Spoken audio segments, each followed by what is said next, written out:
Please welcome Rick Bragg and Lila Quintero.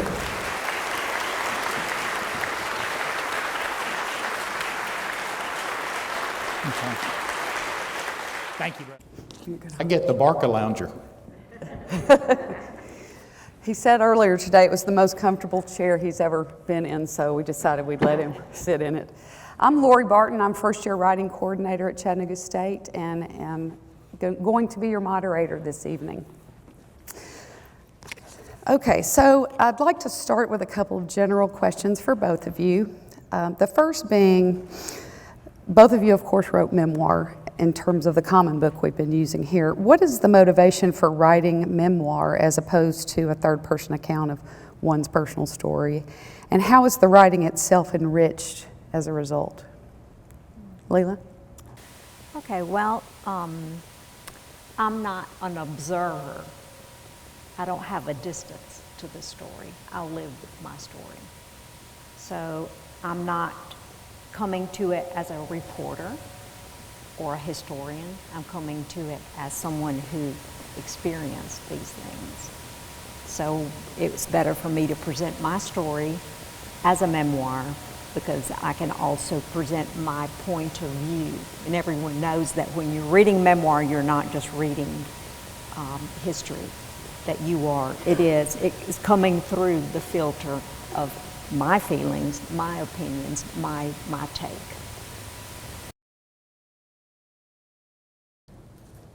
I think that if you do a story about family third person, for one thing, it would just look ignorant because you'd be talking about your mama or your Uncle Jimbo or your brothers in this detached, and people know that it's your mama, it's all these people. So I think the only way you can approach memoir or autobiography is with as much heart as head, and I think that's the only way that you can go about it, where the reader will be with you, and which is just another way of saying exactly what Lila said. I think but that's what writing seminars are for, is to figure out new ways to say the same damn thing it was said, last time. But I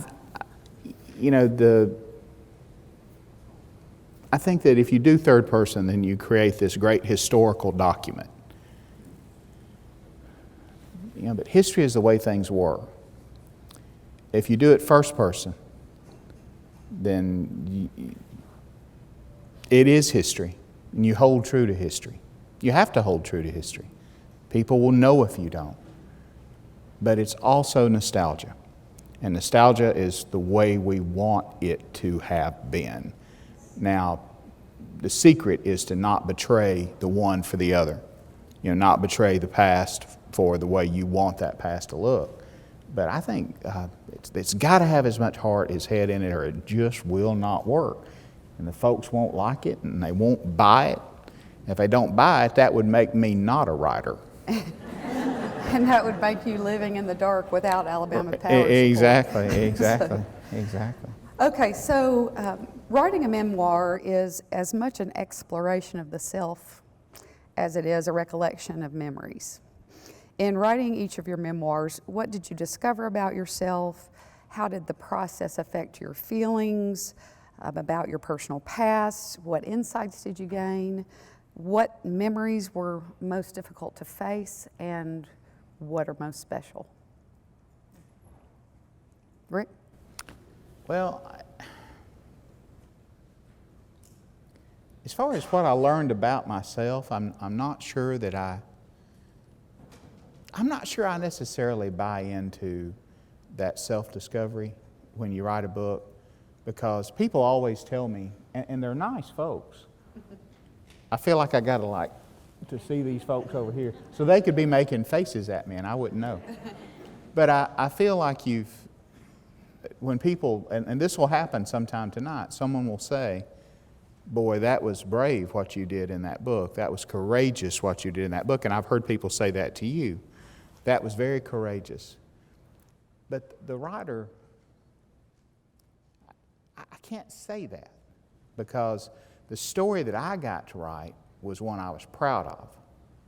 You know, the story I got to write and wrote in all three books that I wrote that were memoir or biography, they're all about people who I saw as heroic. You know, my mother and my grandfather. The book on my father was different. In that, there was a lot more soul searching, a lot more pain in that. But in those first two, it was, man, I was proud of these people for what they'd done. So there was no, it was not courageous.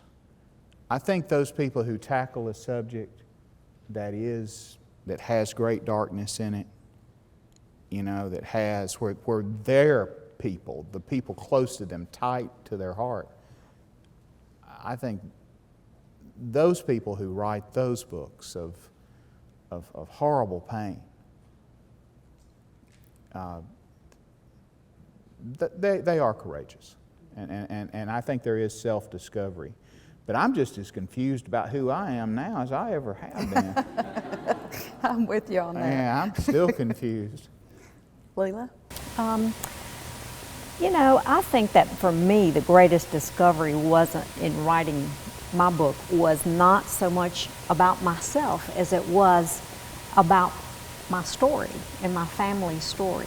Because, you know, you are living day to day your life, and it's right there upon you, and you're not really examining what is happening or seeing a thread through it. So when you write a memoir, to me, it would be very dull if I began saying I was born on October 18, 1955 in Buenos Aires, Argentina, etc.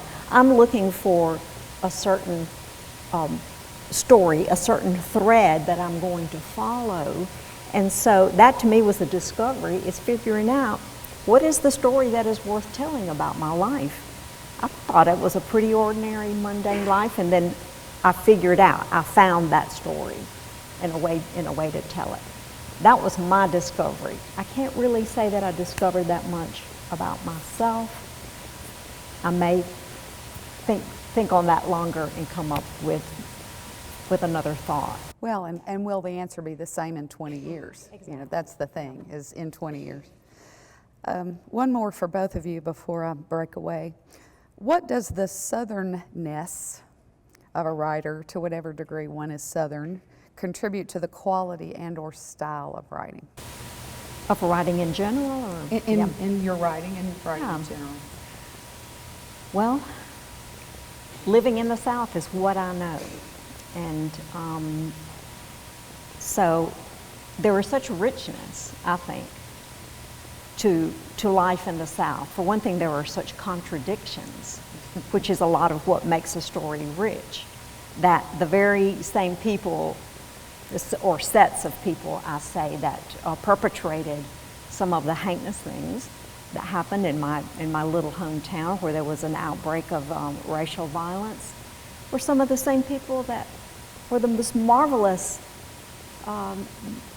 in their welcoming and in their hospitality, you know, to my family, you know, opened their doors and embraced my family when, you know, my parents were newcomers, and they spoke with foreign accents and they looked different, well, my father in particular.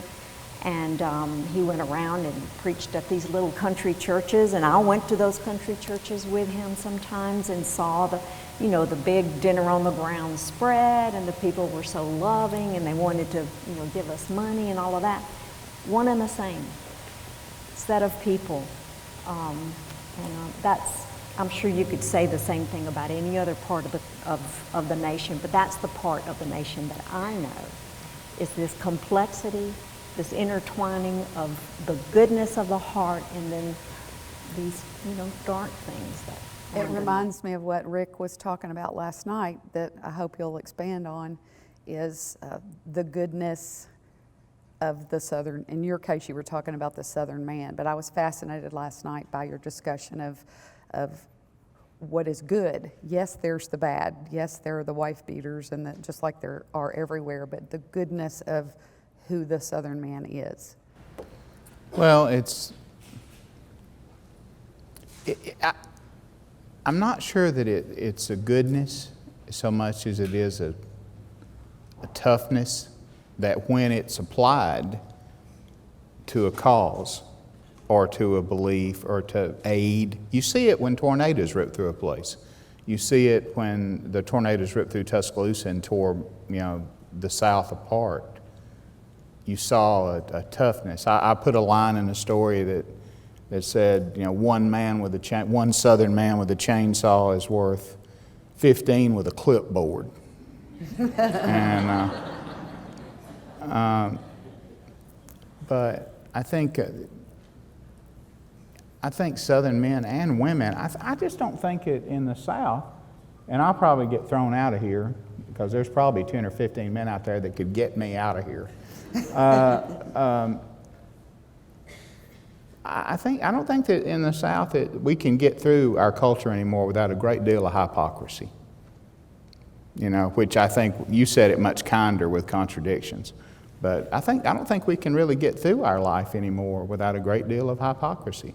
The same people that will spend their own money and time to get on a plane and fly, say, to an Indian reservation or a place a world away, or and build a rec room in a church basement, or help with a hospital in a third world country, will come home and vote against the Affordable Health Care Act.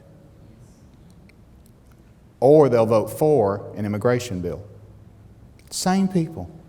The same people that will go and suffer and even risk their own health and lives will come home.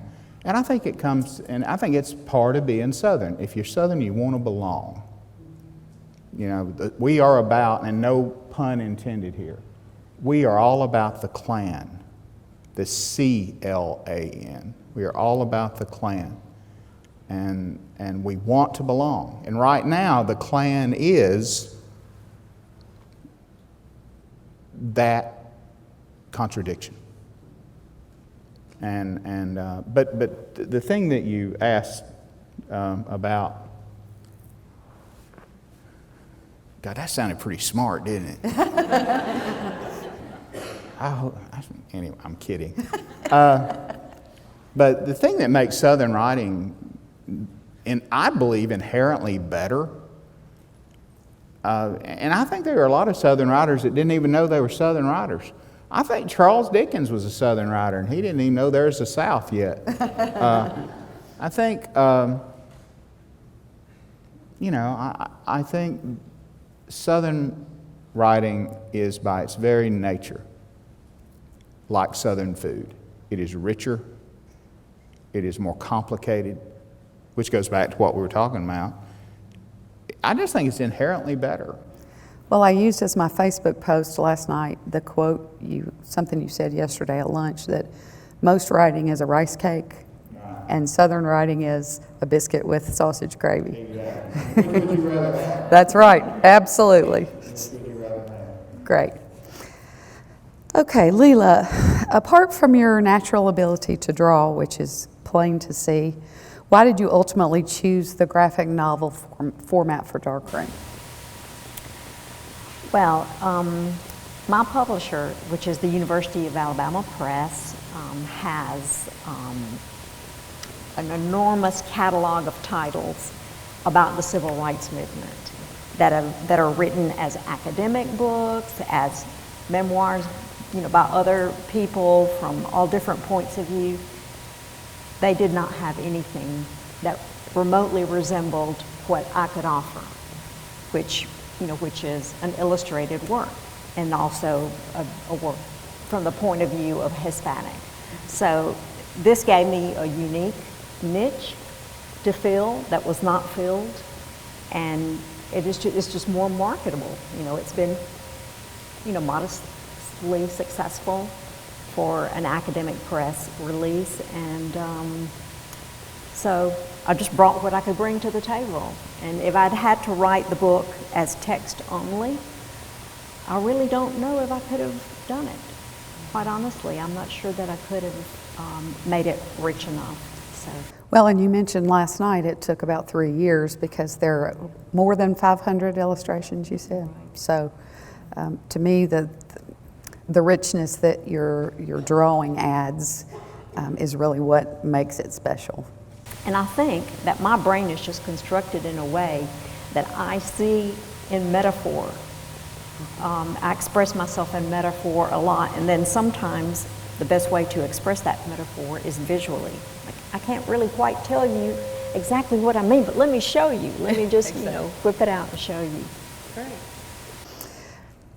Rick, I mentioned this to you yesterday, I think, but though I grew up in Chattanooga, we're a month apart in age, in a very middle-class environment at precisely the same time you were growing up 100 miles away or less in Piedmont. I don't recall having any awareness of class until probably middle school, if even that soon. And I'm curious as to why you think your awareness of class started at such a young age, other than the possibility that you were just a more intuitive child than me. But beyond that, your awareness seemed to have started much earlier than mine. Well, I just think it has everything to do with where you're standing at that time. If you're standing in a nice, clean place, where the grass is cut short and the sidewalks don't have any big holes in them, then you're not going to worry about getting snake bit.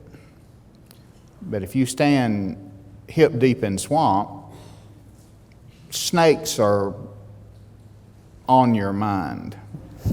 So if all you have to do is transfer poverty to swamp, that's why. I think it's funny. If you're going to be honest about it, when you do memoir, when you write reflection, and I do a lot of magazine stories now where all I do is remember. My days of going out and doing like real work are probably over. I mostly just sit around and remember stuff. And I write it down and they write me a check and everybody seems happy. But I think that much of what happens in memoir is, yes, you remember, you live it, and it either sears its way into your memory or it rides with you comfortably and happily. Like someone asked me what my favorite day was in my life. And I can see it. And I think if I ask y'all that, if you thought about it a minute, you could see it too. But I was tiny. I probably was not a toddler. I wouldn't have remembered it so clearly, but I was small. And my mother, all our sheets were white. We didn't have any sheets that weren't white. And I always wondered why that was. And finally my mama told me, well, hon, we got them all from the hospital when they sold their old sheets. So all our sheets had things like Peninsula Medical Center on them. But she would take, on days where she washed some people would call them the linens, but I guarantee you there wasn't no linen in any of this. But when she would do the wash, she would take it out in the backyard and she would hang it on these clotheslines. And I remember this day was dry and hot, but the wind was blowing, so it was pleasant. And she would sing as she, hung the laundry out, and she would sing Hank Williams songs. And she'd sing gospel songs and hymns, but I remember her singing Hank Williams songs, and she, had to put me somewhere where I would not ruin the sheets, those wet sheets. So she would find a place to plop me down in the grass. And we had wild strawberries in our backyard. So she plopped me down in the middle of this wild strawberry patch. And and I just ate my way out again. and I remember that, that day. So those memories ride with you. Other memories, ugly ones, stick in you like fish hooks, but they stick in you. But I'm convinced that a lot of our memory is, when we talk about the filter, is filtered through, old age. I'd love to say that I remember it exactly as that little boy would have remembered it, but the truth is I lived it as that little boy would live it.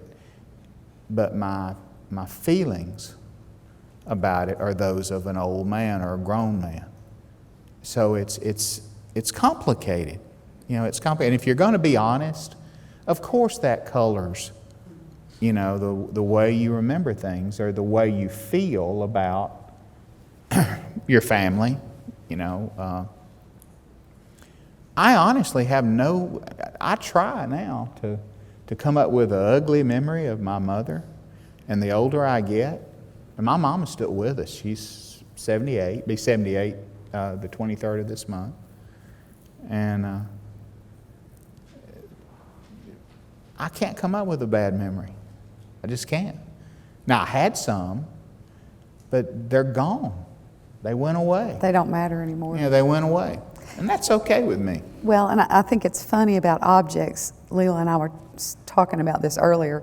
This coffee table was in my grandmother's house, and it sat perpendicular to the fireplace, far enough away that it wouldn't burn. And when I was a child, when I was sleepy, I would climb under this table and go to sleep because the fire was warm, especially in the winter months. And so for me, this object is more than, it's not at all about the object. So I think that's, the strawberries are what reminded me of that. It was about the feelings. Well, you need to kick the behind to whoever put these things on here without a coaster. I thought about that. I need to refinish the top of it anyway, so yeah. No, that's exactly what I thought when I picked my water up. I went, oh no. Okay, Lila, you explore the idea of shame about your Latina heritage in the novel. What experiences since your childhood do you think have allowed you to embrace the totality of your identity, separate from that shame you felt as a child? Well, I think that being ashamed of your own family, of anyone, whether it's about ethnic heritage or any other thing that draws you apart, that makes you different, is a common childhood experience. Basically, just being kind of a neurotic, anxiety-ridden kid that I didn't want to stand out for negative reasons. So for me, I think it was basically a maturing process of realizing that, you know what, people aren't really looking at me that much. They're not really noticing me. I felt like I was sticking out like a sore thumb, but most people are mostly thinking about themselves. That's humanity. So I can't really say that there was a certain experience, a certain moment or period of time when the switch went off for me.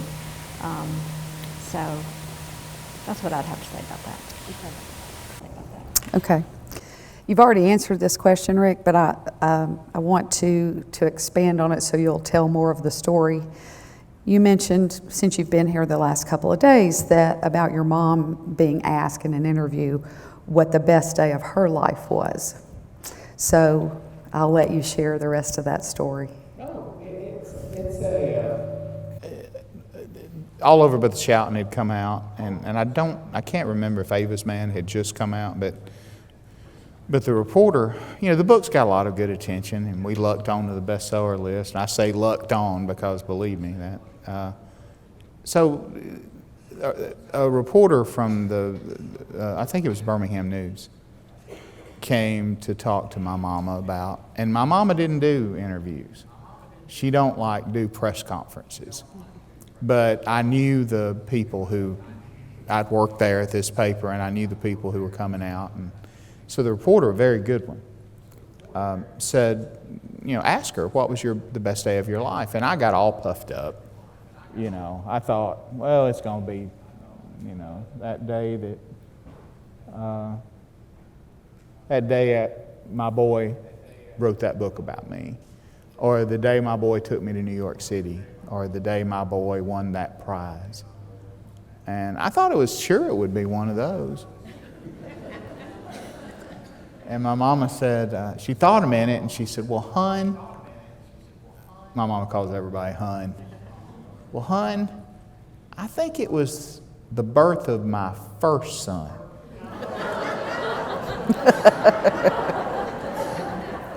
And I kind of tried to make myself small, tried to make myself small. And the reporter, because she was a good one, said, well, why? And my mom said, well, without a trace of self-pity, even though I've written a lot of books about her, sometimes I say you'd have to know her, but you'd have to know her.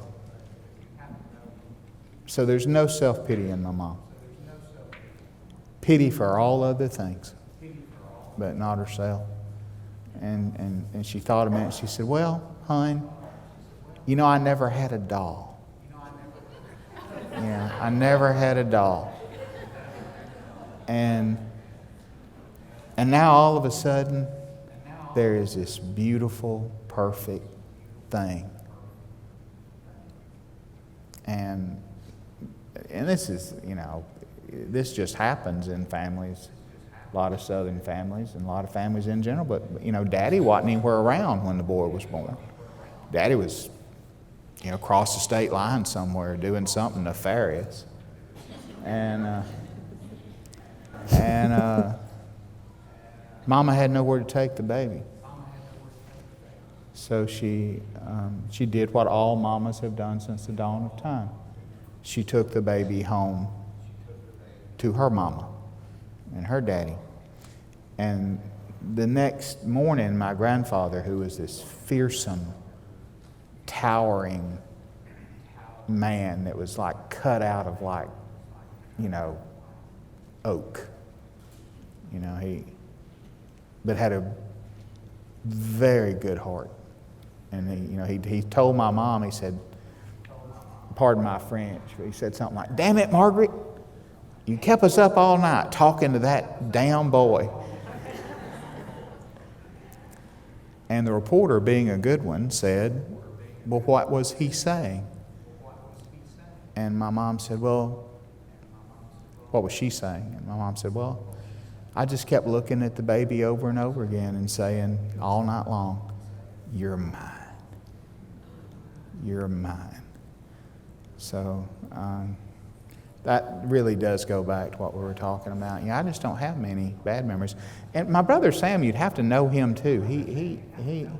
My brother Mark, my little brother Mark, says that Sam was never actually, that story cannot be true, because my brother Sam would not have been carried as most babies would be out of the hospital or out of where he was. He was actually not born in the hospital. But he said that my brother Sam, who has always been grown up and has always been solid and always been manly, even when he was a little boy, he was serious and earnest and sensible. And he said Sam never was a baby. When he was born, he just dusted himself off and walked home.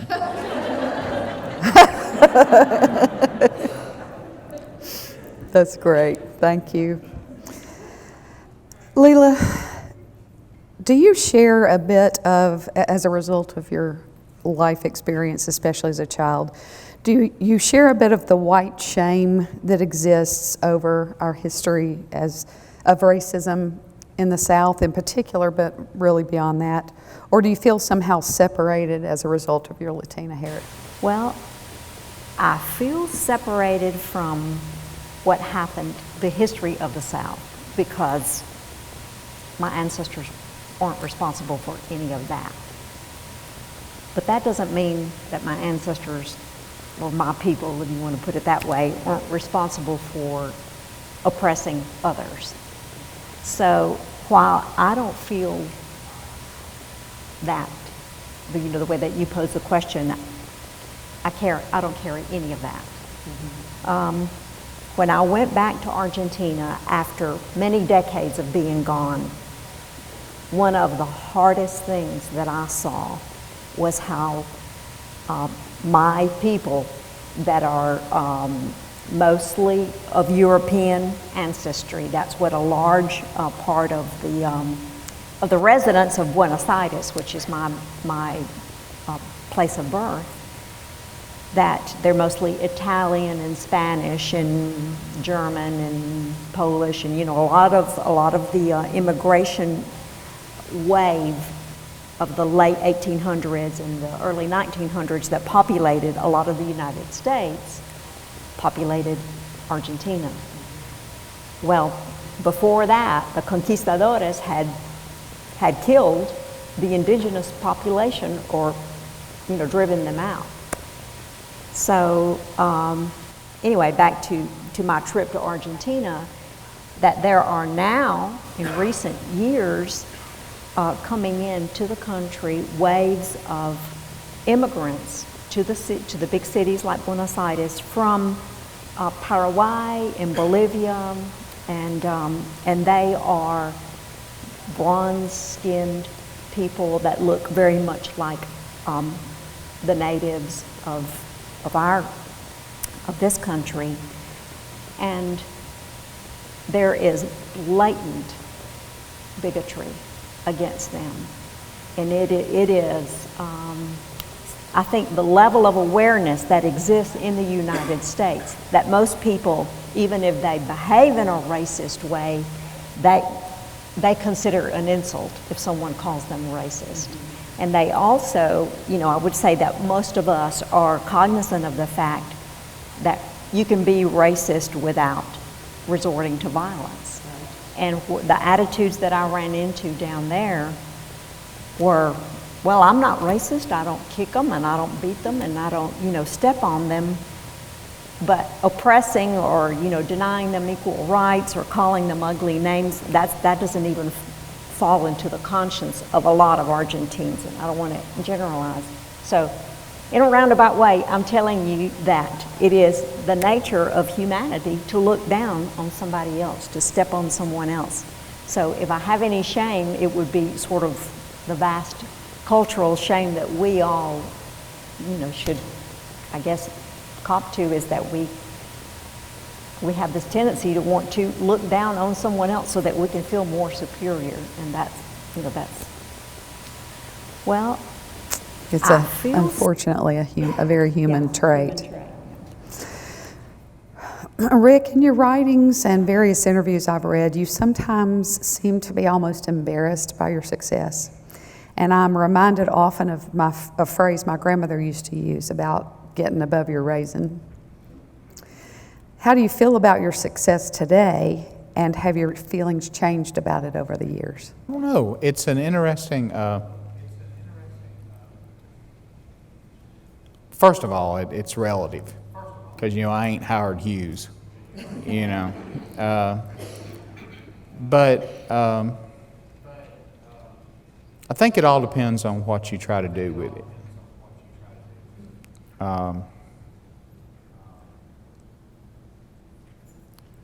You wind up with a little bit of a platform. So, it may not be a very high platform or very, loud place to speak from. But at least you get to say what you feel. And I've said over and over again that, my people would, who are the working class people of my state and this region in the South, I can't pass legislation. I can't raise enough money to make a difference, although I certainly, do my bit in the United Way, and I take care of my own people. But I think the best thing that has happened has been able to write them a poem or sing them a song. You know, and that embarrasses me because I come from people who, they see little value in things. They see little value in moral victories. You know, you should be able to affect change. My people are a vanishing people, as much as those Indios were in your culture. My people are a vanishing people. Let's just try a little experiment. Everybody in here who is descended 1 generation, 2 generations, or 3 from people who worked with their hands, raise your hand. Those are our people. And how many plants do you see still functioning in like textile? I mean, there are still industry. We rode by a bunch of industries here. But in my home county, a lot of the blue-collar work is gone. So my people are endangered. The young people have no culture of their own. None. So I write history, strongly seasoned with nostalgia. And that's about the extent of what I can do. The other stuff, the selfish stuff, you make $1 or $2. And I'm not one of those people that, a lot of people say, I'd have wrote that for free. No, hell no, you wouldn't have. I'd have written Shouting for free. And I'd have written Ava's Man for free. That might be the line of demarcation for what I would have done for free. But we've just been really fortunate, to luck onto a bestseller list and to have a long line at a book signing, at a book event, is just the greatest gift. And it's not, it has very little to do with, anything planned. I've got to write my hard books first, as you did. You wrote your hard book first. Well, I wrote my hard books first. So having people, think about this.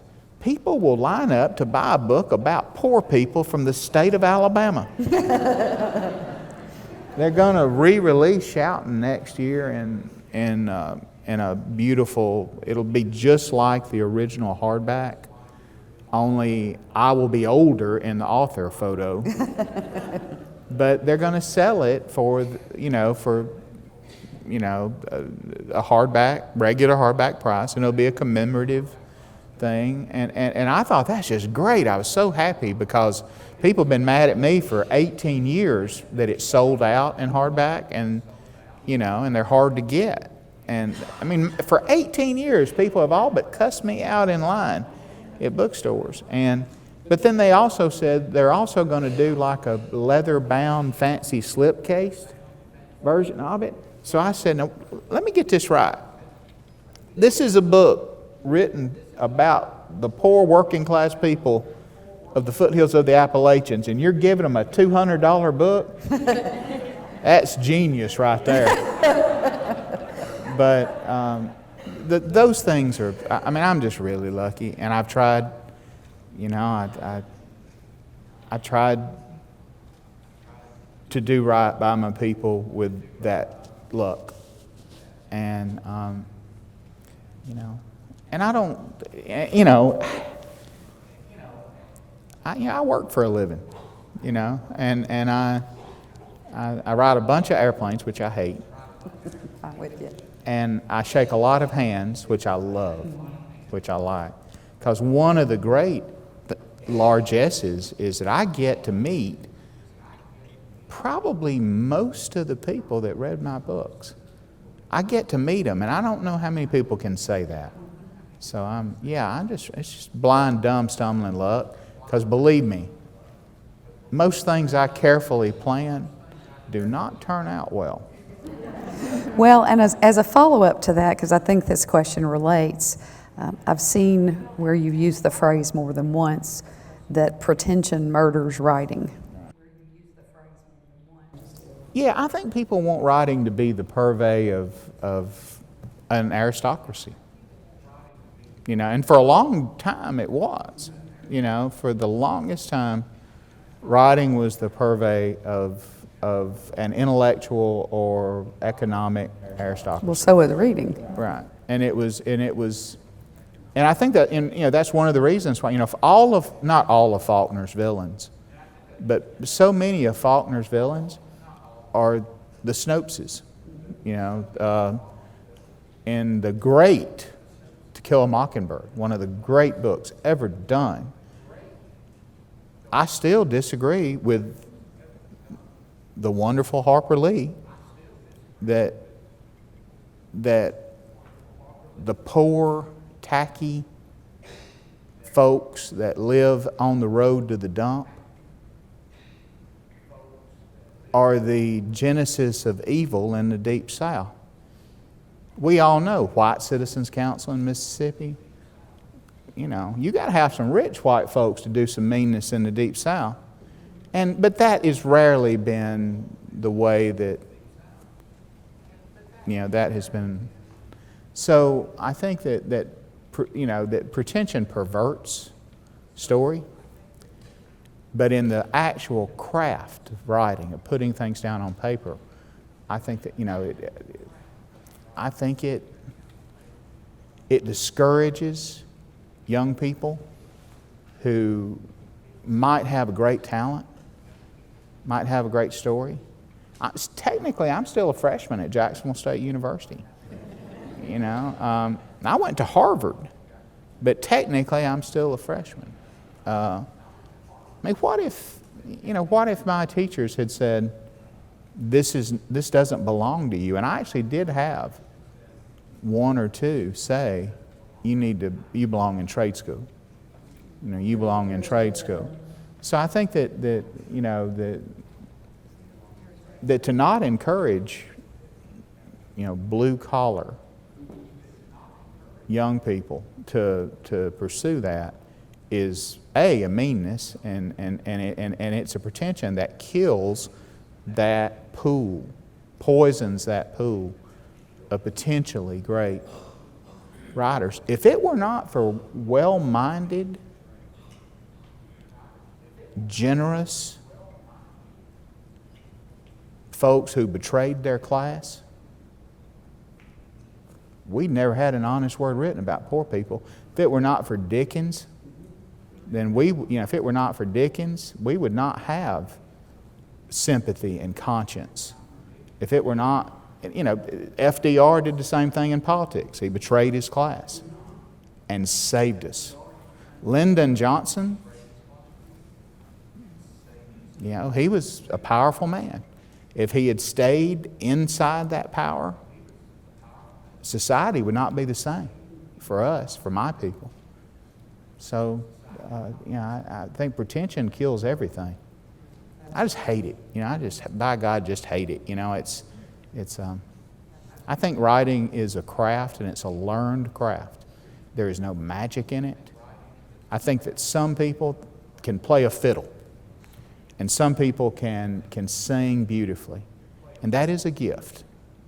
And maybe looking at a page when you write and feeling like you can, you know, that you kind of know how to lean the words against each other inherently so that they don't all fall down.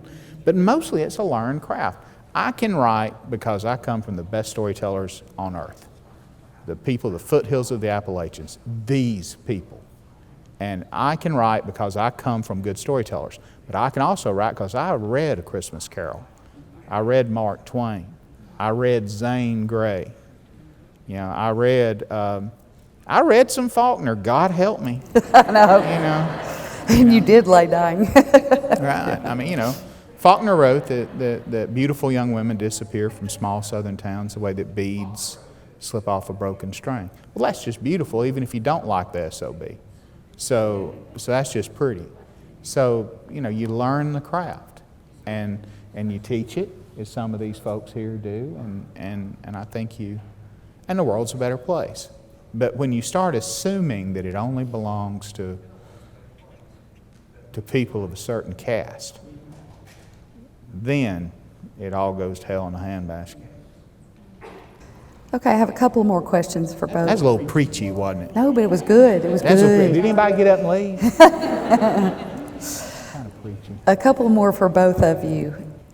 Are there particular writing rituals that each of you follow when you're in process? I know you're in process now with your upcoming young adult, or no, tweens work. And what is there a ritual? Is there a process? I wish there was a ritual. I wish there was a something that I just religiously followed that made magic happen every time. I mostly am a slave of, what do you call it, the tyranny of the urgent. Whatever has to be done, whatever is due, next week, whatever I must complete by a certain time, that's what I'm doing. And sometimes I'm just, guzzling my coffee and just sitting down at the keyboard and just going at it. It's work. Yeah. I hear about the people that do their certain number of words a day, and maybe I'll do that sometime. What about you? I don't know. Again, that would require me to have a plan. I do what's due. I do what's due that week or month, and and it all gets out of hand. You forget. And sometimes your editor calls you up and says, this was due last week. And at which point I say, then why in the hell didn't you call me? Because the terrible thing is to assume that I will on my own run my own life. Because that's not going to happen. But no, I've known some people that had plans. Like I knew a guy who when he was going to write his, actually I didn't know him. This might be a journalism myth, but somewhere out there is a guy who, when he has to write his column, he gets in his chair and takes off his belt and ties himself into his chair, and then he drinks one of them 2-liter 7-Ups. Is that right? The big ones are the 2-liter, right? He drinks one hot. And he doesn't get up till he's done with his column. Now, by God, that's dedication. I have a question. Yeah. Does he put a catheter in? No, he just don't go until he's done. But You drank a 2-liter. Right. But no, what it boils down to is this. If something is, like for instance, if I have a book deadline, on the Jesse Lynch book, the contract had real teeth in it. And that book had to be done in about 3 months from the time I finished the interviews. I had about 2 to 3 months. And when they told me they needed it like that, when they were putting together the book deal, they said, would you be interested in doing this book on her? And I said, of course. I mean, she's an admirable young woman. I would love to do it. And then they said, well, we need it in 3 months or 2 months. And I said, it can't be done. It can't be done. And then they told me what they'd pay me for it, and I said, it can be done. But I finished it. It was due at midnight on a certain day, and I turned it in at 11:59. Wow. And had I not turned it in, that contract real teeth in it. They might not have had to pay for it. And That sounds like some of our students. Right, We get a lot of that. I have it- one last one for both Yeah, of you that is kind of a personal question for me. We're all generally in the same generation. At this point in your life, what do you fear most? And I'm not sure how I'd answer it for myself, but I don't have to. What do you fear most? Are you waiting on Lila? I'm just thinking, Well, or as a writer, what do you fear most? What do you, as I listened to both of you last night, most of us, I think, who teach English smatter at writing. But my fear has always been, I'm afraid to even show it to my husband. It's not good enough. It's not as moving as I think it is, or, you know, what, so do you think about that, or do you reach a point where you just throw it out there and, you know, throw it against the wall and see what lands? I mean, what are the fears? I'm afraid of being put on the spot in an interview. That's a good one. Well, you mastered it, because that's the perfect answer. I don't know.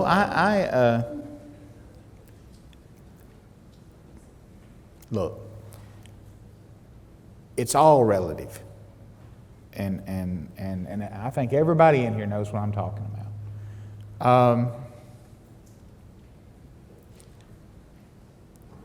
We want to make writing viciously mysterious. We want to make writing mysterious. We want to make it magic. We want to make it the kind of thing that can only be accomplished when magic happens. And when I was 5 years old, and this is not a please feel sorry for me, because my life's been good for a long time. But, you know, when I was 5 years old, 6 years old, I was 6, you know, my mother puts all the clothes that we own in 2 brown paper grocery bags. And we flee my father by walking down a railroad track in the dark, with her carrying my baby brother. What in the hell is going to happen to me in the writing world that even remotely approaches that evil, that darkness? So, you know, and it was the way I felt when I was overseas, and I'd be in a place, kind of a dangerous place, or in this country. And, you know, I remember covering a housing project in New Orleans and hearing a machine gun open up and seeing all the children run, and, you know, they were trained by their mamas to run into the housing project and lay down in the bathtub. So, I mean, how would they feel if they knew that a bunch of writers were sitting around going, oh, woe is me, I cannot find a verb. You know, so I think it's all relative. I think writers, it's an intellectual pursuit. You know, it's an intellectual pursuit. We want to be good at it. It is a dismaying. It is, but I think we're using the wrong word when we say we're afraid. I think we're dismayed. We think it, but here's the thing. The fact that as a writer we are dismayed, we are uncertain, means that we're probably pretty good writers. Because what it means is we know the difference between good and bad. We know that there's a thing that we're not quite getting. But perfection, I don't know a perfect writer. I've read some perfect lines. You know, read some perfect lines. But I don't know if there is I'm scared of, I don't like water moccasins. I don't like brown recluses. I'm scared of both of them. I'm scared of my mama's health. You know, I'm scared that we have to go to the eye doctor. You know, I'm scared that we have to go to the heart doctor. I'm not scared of the dermatologist, the one she's nicknamed Dr. Butcher. But I'm scared for her. I'm afraid that my brother Sam has wrecked his health doing pick and shovel work and working in a cotton mill. I'm afraid, that Alabama won't be able to find a quarterback. That's the truth. Roll Tide. I'm afraid that I'll have to leave town here in Chattanooga without getting some of that fried chicken from that Champy's place. We'll make sure that happens. But I'm scared. But I'm 50, soon be 56 years old, and I've done most of what I wanted to do in this world,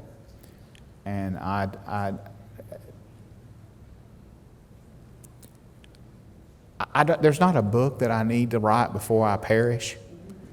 And I mostly just want to quit. And those folks, some of you folks have heard me say this today. I mostly just want to go, I want to get me a lawn chair, a good lawn chair, like they used to make. You know, the kind that'll hold up a man, a real man. That woven in and out. Yeah, y'all know what I'm talking about. I want to get me a lawn chair and a Browning .22 pistol and a tomato sandwich. With mayonnaise. With mayonnaise with on, Dukes. right, white bread, mayonnaise, and black pepper. And some Lay's Golden Flake potato chips. And, you know, an RC or an equivalent, you know. And I want to take them all down to my stock pond, and I want to set up the chair, and I'll take a fishing rod just so people won't think I'm weird. And I'll sit there in that chair, and I'll wait for the water moccasins to come out, you know. And I'll even like, and when they get into the shallow water, I will shoot, not them, but I will shoot close to their head. And something happens. Anybody that's shot at water snakes knows when you shoot them, you know what I'm talking about? When you shoot close to their head, it does something to their equilibrium, and they start to thrash, and they just go wild. They just go crazy. And that makes it sport. And I'm going to, because I'm scared of water moccasins. So I will, not only will I kill them, but I will torture them first. And so that makes me a little afraid of my mental health. Thank you both very much, gentlemen.